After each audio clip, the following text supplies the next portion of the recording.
And so the Roman Empire is torn apart in the West.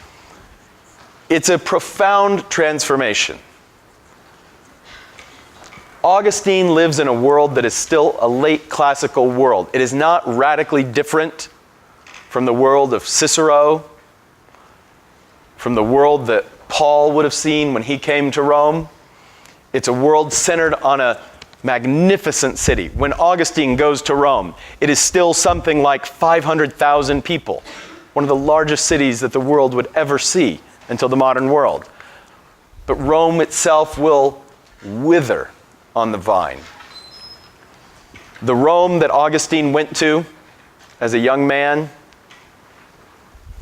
was 500,000 people. Within 2 centuries, so Augustine is there in the 380s. 2 centuries later, the city of Rome will have maybe 30,000 people. It simply just disappears as a city of ruins. The whole structure of the empire in the West, with its economic prosperity and interconnection, collapses. The monetary system collapses. The financial system collapses. The trade networks are enormously simplified. It is a loss of cities, a loss of civilization, the beginning of what is very rightly called the Dark Ages.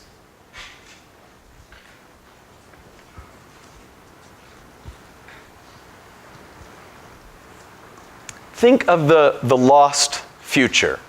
Think of how transformative this is. Unforeseeable. 2 events that happen nearly simultaneously. The triumph of Christianity and the fall of the Roman Empire. The triumph of Christianity and the fall of the Roman Empire. It means that a triumphant Christian church will inherit a world in transformation, a world of imperial collapse, a world of steep decline. It is this coincidence that means that the enormous influence of Augustine would be greatly amplified. Because Augustine was to become the cornerstone of theology in Latin.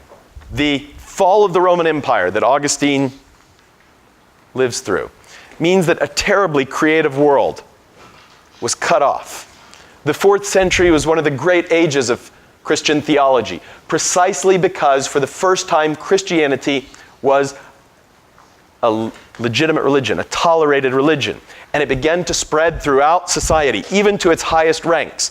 And so the 4th century saw the rise of Christians who had a level of education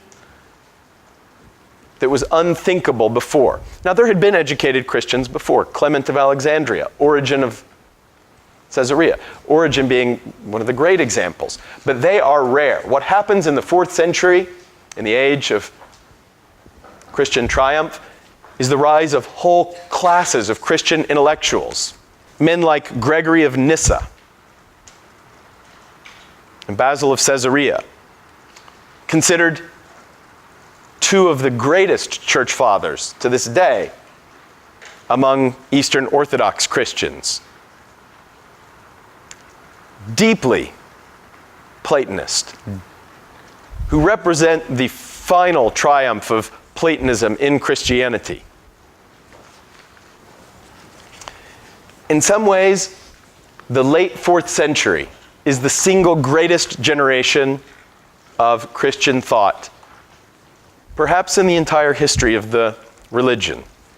And it's because of the church's triumph in the context of the Roman Empire, in the context of this ancient, civilized, Mediterranean-wide empire.